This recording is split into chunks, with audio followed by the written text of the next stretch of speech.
Strike of East and Gulf Coast dockworkers. New inflation fear. With no fresh labor agreement, dockworkers at ports from Maine to Texas went on strike as the clock struck midnight. 36 East and Gulf Coast ports shut down as 45,000 union workers left their jobs after labor discussions stagnated between the International Longshoremen's Association and the United States Maritime Alliance. The strike led to the temporary port closures that Hurricane Helene caused in states like Georgia, the Carolinas, and Florida. Length is important. Now that the strike has begun, experts will concentrate on estimating its duration. Because of the disruption to imports and exports, some experts have calculated that the strike might cost the economy up to $5 billion daily. Jonathan Gold stated that the issue goes beyond the shutdown and includes the recovery phase and the time it takes to resume operations. It takes 3 to 5 days to get through the backlog and get back to business as usual for every day of the strike, he stated. The Biden administration declared that it did not plan to apply Taft-Hartley, despite numerous business associations requesting action. What to expect?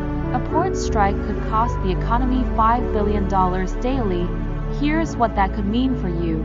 Rather, it encouraged ongoing negotiations and stated in a statement that it would closely monitor supply chain disruptions and respond quickly to help minimize possible delays in the event of an extended strike by engaging thoroughly with the ports, state and local officials, industry, labor, ocean carriers, rail, and trucking companies. What's affected by the strike? Imports.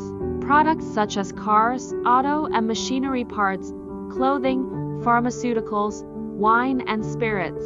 Holiday goods like toys and seafood are among the items affected, say experts. Goods shortages for the holidays could result from any strike that lasts longer than 1 week, stated Eric Clark, Rational Dynamic Brands Fund portfolio manager. Since retailers are currently operating on a tight budget, inventory levels will drop and shipping and product prices will temporarily rise. For 6 months, we can experience inflation that is either worse than or comparable to the highest levels seen a year ago.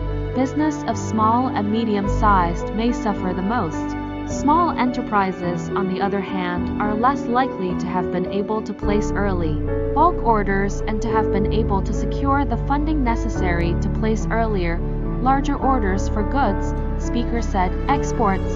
According to analysts, companies that sell goods to foreign markets will suffer because their products are perishable.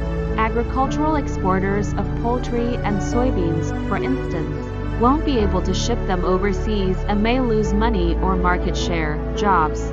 During a protracted strike, for instance, businesses that maintain low inventory levels to control expenses may need to stop production lines, according to Gold. This would occur at a time when employment is already becoming scarce.